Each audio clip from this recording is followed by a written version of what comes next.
हरे कृष्ण। ओम अज्ञानतिमिरान्धस्य ज्ञानाञ्जनशलाकया चक्षुरुन्मिलितं येन तस्मै श्रीगुरवे नमः। नमः विष्णुपदाय कृष्णप्रेष्ठाय भूतले श्रीमते भक्तिवेदान्त स्वामिनिति नामिने। नमस्ते सरस्वतीदेवे गौरवाणी प्रचारिणे निर्विशेष शून्यवादी पाश्चात्य देशतारिणे। हरे कृष्णा। आप सबको स्वागत है और हम चर्चा कर रहे हैं पहली lesson Bhagavad Gita, introduction to Bhagavad Gita की जो ऑनलाइन कोर्स है। और कल पहला वीडियो में हमने ये चर्चा किए थे कि भगवद गीता क्यों अध्ययन करें और बड़े बड़े महात्मा और महापुरुष लोग भगवद गीता के बारे में क्या कहते हैं। और मैं ये भी कहा था कि भगवद गीता ऐसे एक दिव्य ज्ञान है जिसको जानने के लिए हमारे अंदर सही भावना होनी चाहिए। और किस तरह की भावना होनी चाहिए, मैं 3 चीज़ बताया था भगवद गीता के श्लोक को उल्लेख करते हुए। पहला है कि तद्विद्धि प्रणिपातेन, पहला। दूसरा है परिप्रश्नेन और तीसरा है सेवया। तो तद्विद्धि प्रणिपातेन परिप्रश्नेन सेवया उपदेक्षन्ति ते ज्ञानम ज्ञानिनम तत्वदर्शिनम। कोई भी ज्ञान हम आहरण करने के लिए कोशिश करते हैं तो हमें एक गुरु जी की सहारा लेना पड़ता है। और जब हम गुरु जी की सहारा लेते हैं, कैसे लेते हैं, उसकी शैली क्या होना चाहिए कि तद्विद्धि प्रणिपातेन, हमें गुरु जी को आदर करना चाहिए, सम्मान करना चाहिए, उनको प्रणिपात करना चाहिए। हमारे वैदिक शिष्टाचारों के अनुसार उनकी प्रणिपात करना चाहिए। और हमारे अंदर में दिव्य ज्ञान के लिए जिज्ञासा होना चाहिए। अगर जिज्ञासा नहीं है तो फिर हम सीख नहीं सकते हैं।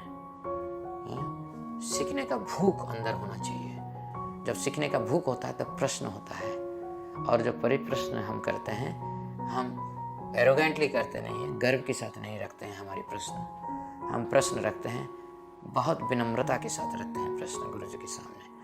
और गुरु जी की सेवा करने के लिए हम हर समय तत्पर रहते हैं। तब जाके ऐसे सद्गुरु, ऐसे तत्वदर्शी हमें भगवद गीता के ज्ञान हमें समझाने के लिए समझा सकते हैं। चलिए आगे बढ़ते हैं।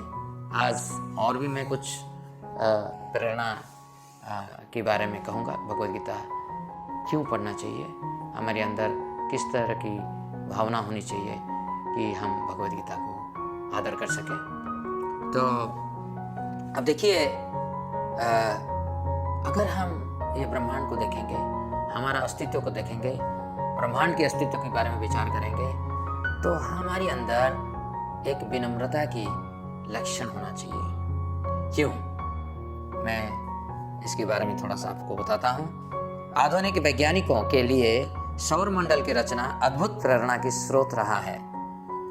टाइको ब्राहे के द्वारा संकलित खगोलीय आंकड़े जोहान्स केपलर द्वारा आविष्कृत ग्रहों की गतिविधियों के नियम का आधार बने। तत्पश्चात आइजैक न्यूटन ने इसी के आधार पर सार्वभौमिक गुरुत्वाकर्षण बल का नियम प्रस्तुत किया।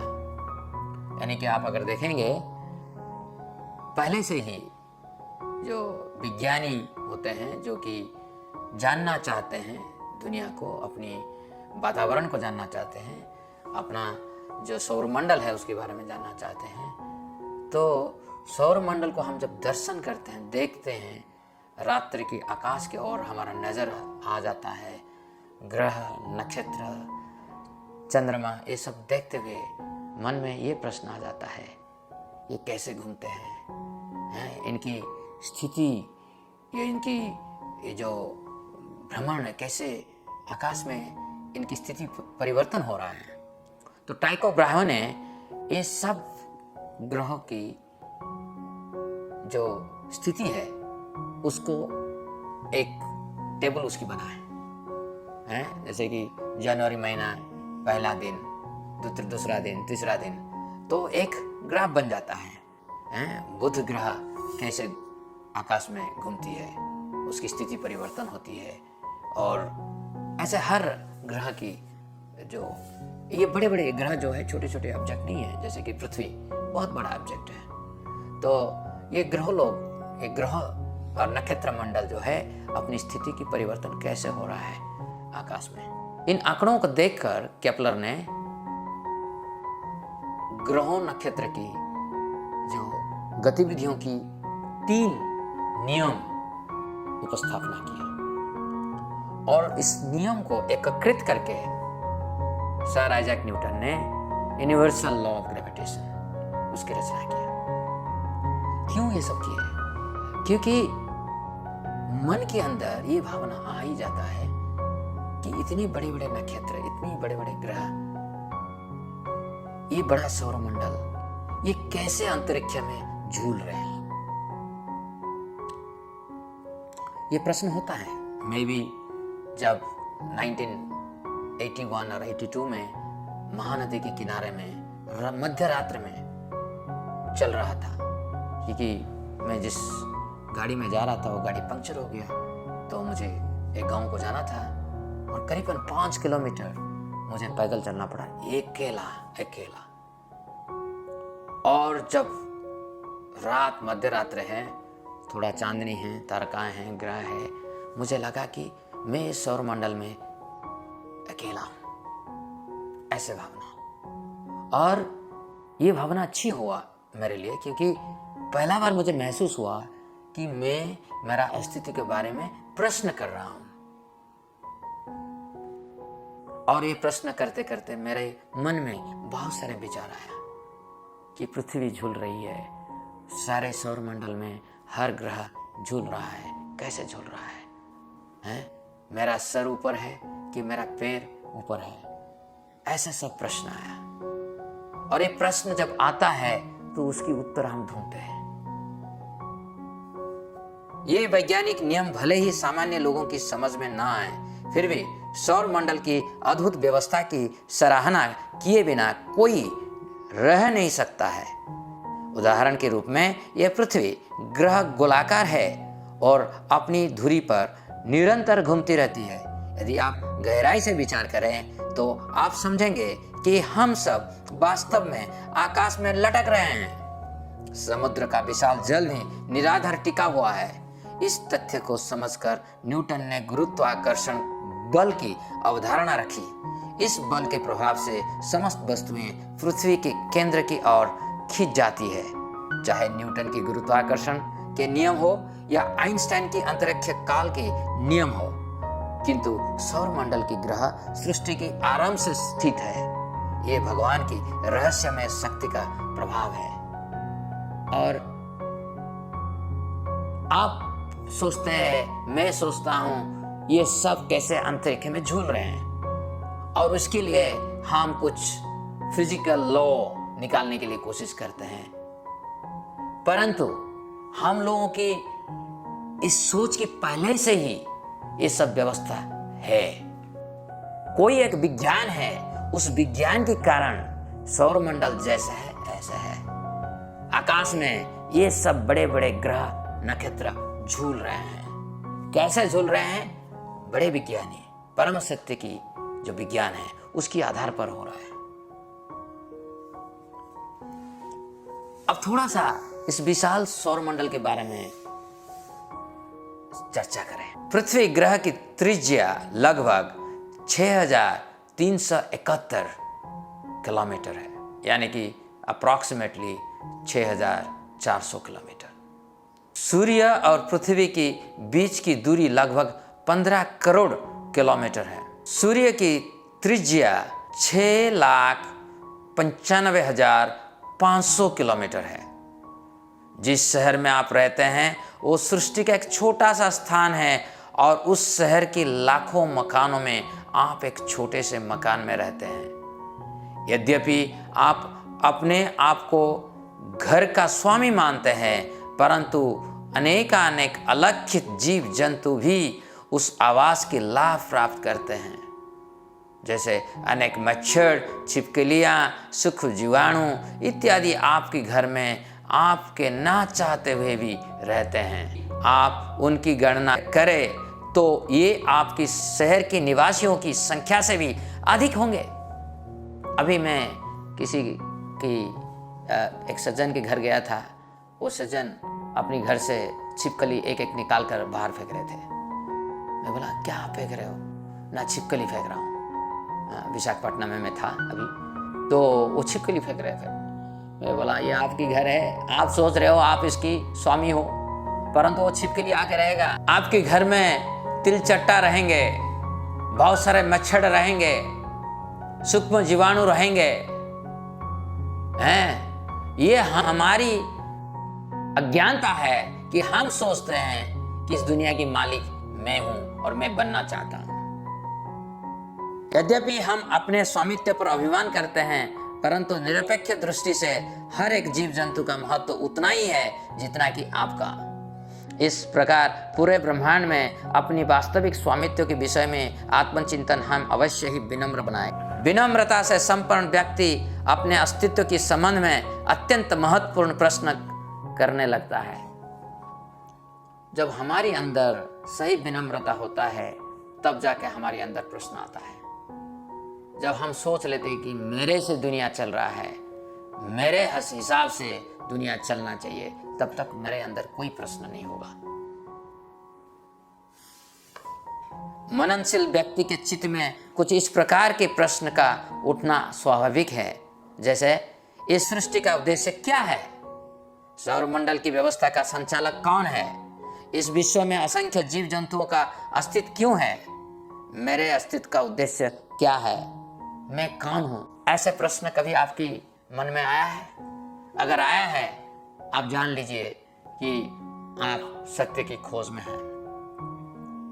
ये हैरान की विषय वस्तु है कि हम मनुष्य जन्म लेकर ऐसे प्रश्न नहीं कर पाते हैं। हमारी प्रश्न 4 चीज में रह जाता है, वो है आहार, भय, निद्रा और मैथुन। ये बहुत गलत है, क्योंकि मनुष्य शरीर इतनी आसानी से मिलता नहीं है। ये दुर्लभ जन्म है। मनुष्य शरीर में जन्म लेकर अगर हम सत्य की खोज में नहीं हैं, तो हम ये जो अवसर हमें मिला है, ये सौभाग्य मिला है, उसको हम उपयोग नहीं कर पा रहे हैं। ऐसे अनेक प्रश्न हमारे हृदय में आ सकता है। जब आप ऐसे प्रश्नों की चिंतन करते हैं और आपके भीतर उनके उत्तर जानने की जिज्ञासा उठती है, तब समझिए कि आपके जीवन में सत्य की खोज का आरंभ हो गया। मनुष्य जीवन बहुमूल्य है। यदि इस जीवन में हम परम सत्य के संबंध में जिज्ञासा नहीं करेंगे, तो हमारा अस्तित्व पशु से उत्कृष्ट नहीं कहलाएगा। इस जगत की संरचना ऐसे ही क्यों है? हम किस तत्वों से बने हैं? मृत्यु के पश्चात क्या होगा? इत्यादि इन महत्वपूर्ण प्रश्न की जिज्ञासा ही श्रेष्ठ जिज्ञासा है। वास्तविक विनम्रता हमें उचित प्रश्न करने के लिए हमें प्रोत्साहित करती है। कभी आप अकेले में बैठिए, अपने ऊपर ध्यान करिए। मेरा साथ एक ध्यान अभी आप लोग करिए। आप सब आंख बंद करिए। जैसे आप आंख बंद किए, अपने आप को आप अपनी इंद्रियों से अलग कर दीजिए। यानी कि आप कुछ देख रहे हैं, ना कुछ सुन रहे हैं, ना कुछ स्पर्श कर रहे हैं। मेरा जो आवाज है आप सुन रहे हैं, मगर और कुछ चीज आप सुन नहीं रहे हैं। आपके मन की आवाज को आप मत सुनिए। अभी पूरा शांत स्थिति में चले जाइए, और जैसे आप अपने अंदर जाएंगे, 1 मिनट आप उसी स्थिति में रहिए, बिना इंद्रिय और बिना मन के सहारे से। जब मैं अपने आप को देखता हूं, ये लगता है कि मैं घोर अंधकार में भटक रहा हूं।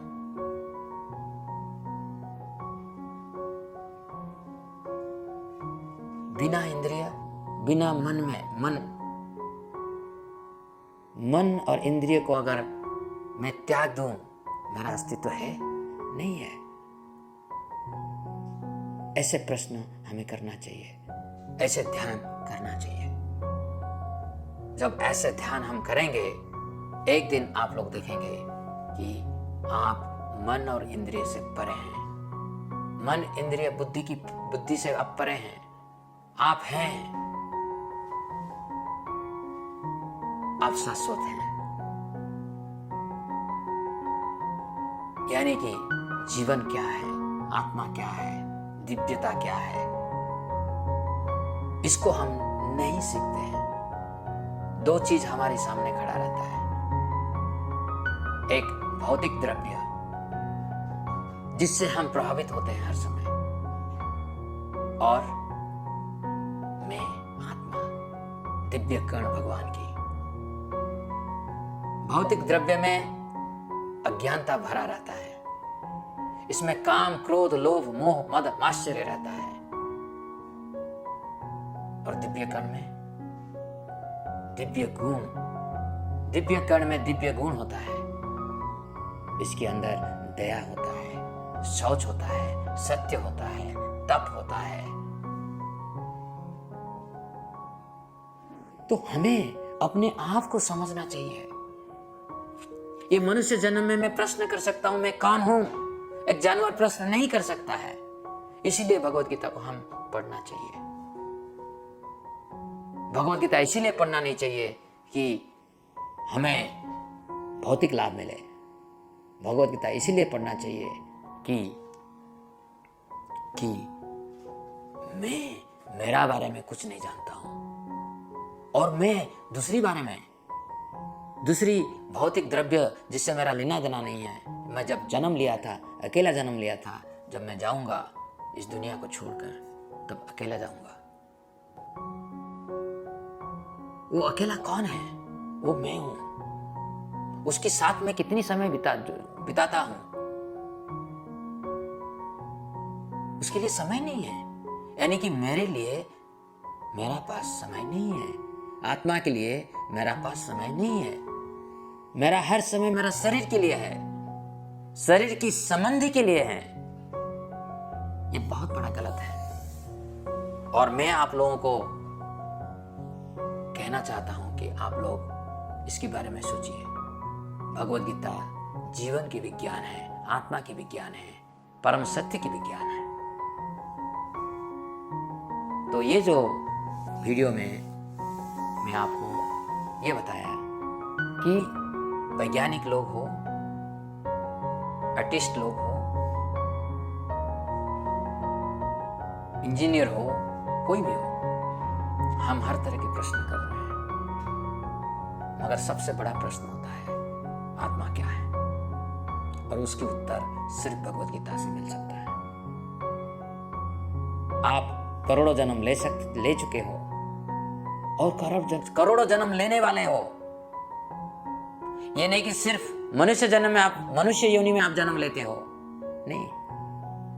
आप जन्म ले चुके हो वृक्ष की योनि में, कीट पतंग की योनि में, सरीसृप जातीय प्राणी की योनि में, पक्षी, पशु, इनकी योनि में भी आप जन्म ले चुके हो।